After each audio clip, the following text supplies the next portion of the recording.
छत्तीसगढ़ के मुख्यमंत्री विष्णुदेव साय ओमाया गार्डन में आयोजित स्रोत महोत्सव 2026 और राज्य स्तरीय कार्यशाला में शामिल हुए।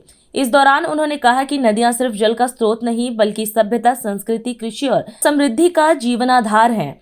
मुख्यमंत्री ने कहा कि नदी बचेगी तो जल बचेगा और जल बचेगा तो जीवन बचेगा।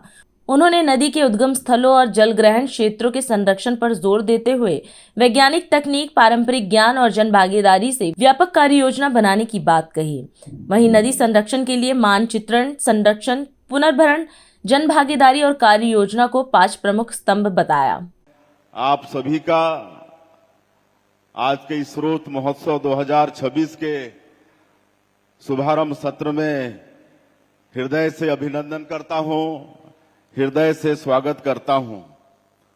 आप सभी जानते हैं हमारी नदियां हमारी जीवन धाराएं हैं। हमारा छत्तीसगढ़ धान का कटोरा अपनी जीवनदायिनी नदियों के बूते ही बन पाया है। वर्षों से छत्तीसगढ़ की स्पष्ट भौगोलिक पहचान ही नदियों से हुई है। आप सब याद करेंगे तो हमारे छत्तीसगढ़ में एक लोकगीत है, अभी भी माताएं उसको गुनगुनाती हैं और विशेषकर अपने छोटे छोटे बच्चों के समक्ष अटकन बटकन दही चटाकन, चल बेटी गंगा जाबो, गंगा ले गोदावरी जाबो, गोदावरी जाबो, ऐसा आज भी गांव में गाते हैं।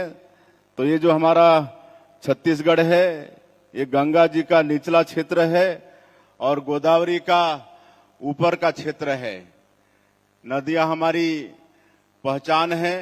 हमारा मंत्रालय का नाम भी महानदी है और जो संचालनालय है वो शिवनाथ के नाम से जाना जाता है। जिन नदियों से हमारा गौरव है, हमारी समृद्धि जिनसे आती है, उन्हें सहेजने का दायित्व भी हम पर है।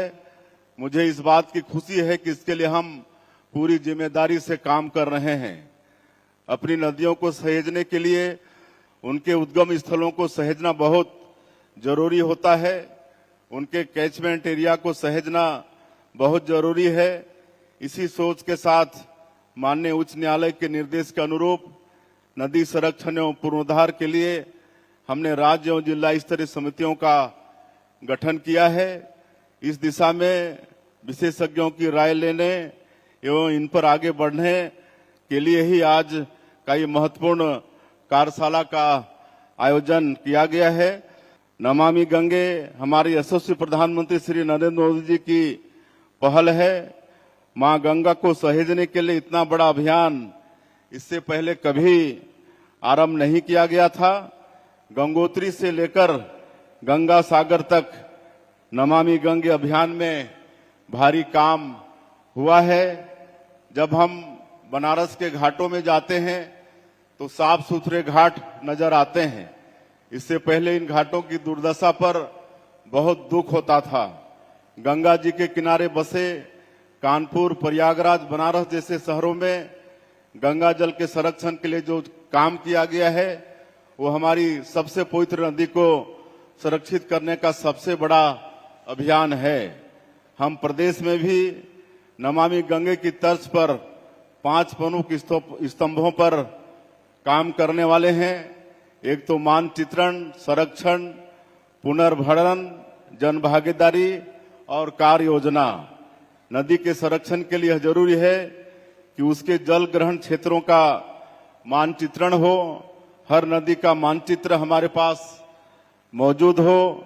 नदी के जल का स्रोत क्या है, यह स्रोत किन क्षेत्रों से प्रवाहित होकर जाता है, इसका प्रवाह किन कारणों से प्रवाहित हो रहा है, यह सब जानना बहुत जरूरी होता है।